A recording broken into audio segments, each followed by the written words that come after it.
6 and 6 TV. Elton and Kevin coming at you with another 6 minutes of your time. 6 questions.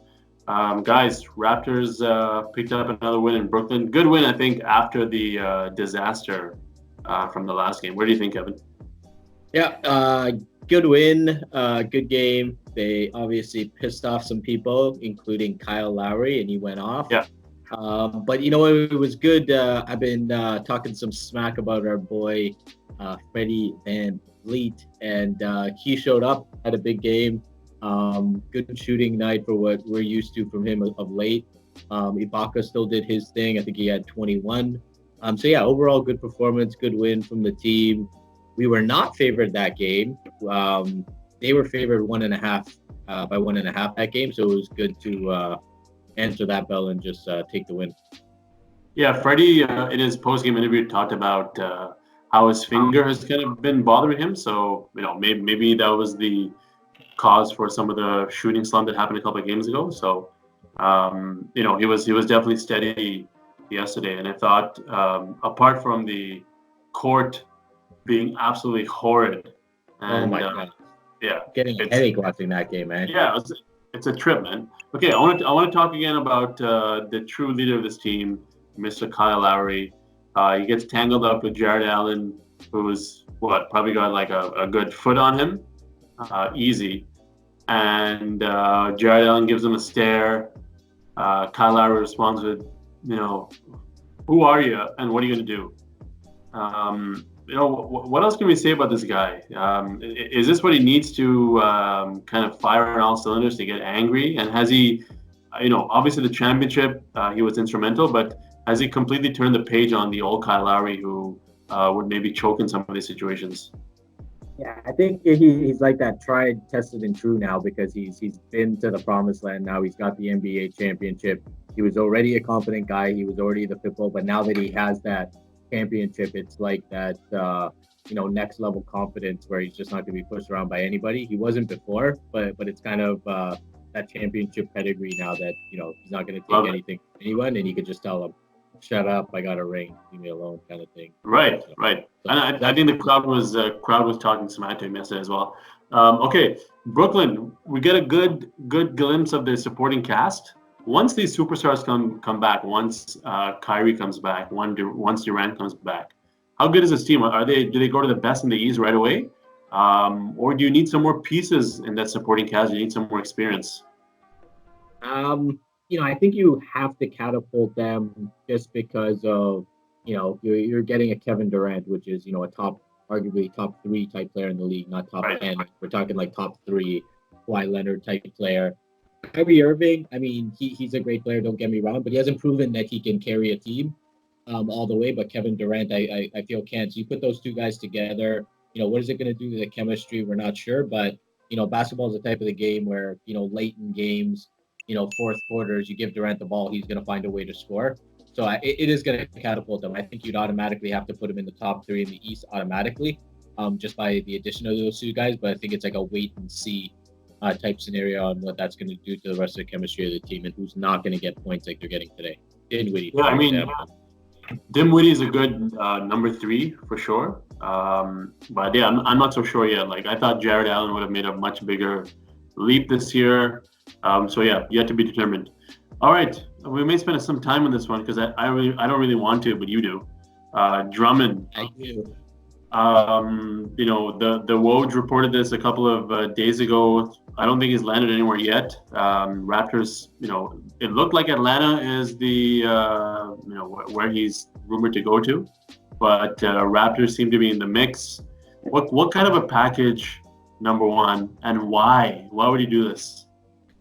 Why I would do it, depending on the package, would be because Drummond is who we're talking about, and he averages 16 rebounds a game. And we know that this team, right now, our team needs rebounding. 16 rebounds is 16 extra possessions, whether that's on the offensive end or defensive end.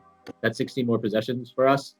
Number one. Number two, Gasol. I know you love Gasol. I think he would have to be part of the package, him or Ibaka.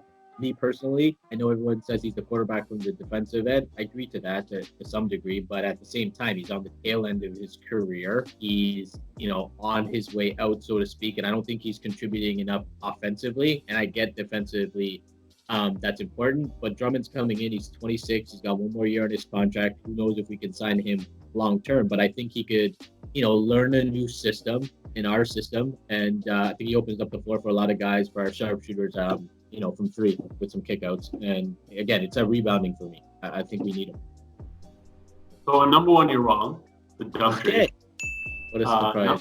Number two, I just don't think it's a good fit, man. With the way this offense kind of flows, guys are constantly swinging the ball. Hot, man. He has to be hot.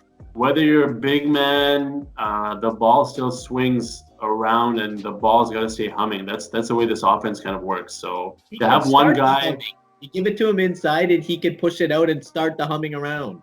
And after we miss, he's gonna get the rebound. It's tough. He doesn't stretch the floor. He's gonna clog up the paint.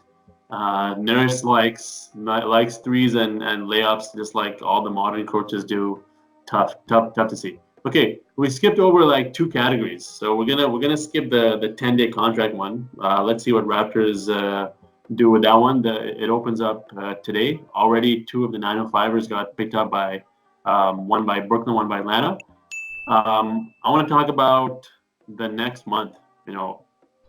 We are sitting right now in fourth place, comfortably having 2 games over Philly. Yet we're 2 games now. I think Miami's in the closest game out right now. We'll be 2 games behind Miami. Given what we have in January in our schedule, which looks to be pretty easy, home at Portland, away Charlotte, home at San Antonio, away at OKC, home Washington, away Minnesota, away Atlanta, all winnable games. The only tough one is Philly at home. You think after this 10-game stretch, we can put ourselves back in third place? Possibly, yes. My whole thing now is the more I look at the East and I take a look at, Milwaukee's kind of alone at the top. Then you got Boston, Miami, Toronto, Philly, and then the Pacers. That logjam from 2 to 6th place is anybody I feel like can win a series. So I think it's important. Obviously, we want to finish as high as possible, but I think 2 to 6, you're gonna have a tough first round by the looks of it. But yeah, to your point, it is an easier schedule. We need to create some distance on some of these teams with a tougher schedule, and getting up to third would be nice. But there's a pretty big logjam in there. I can't remember, a year where the East had this much parity in the middle of the pack. But I still think Milwaukee's, clearly a front runner in the East right now, at least based on their record. Yeah, they're miles ahead.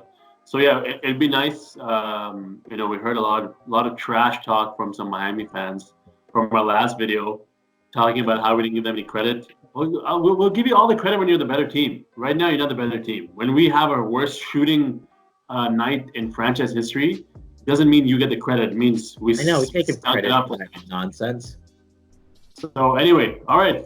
We're done. I'm looking forward to Tuesday. We're going to be live outside Scotiabank. It's been a while, but we'll get some live fan reactions, and we'll see you there. Good night. God bless. Peace.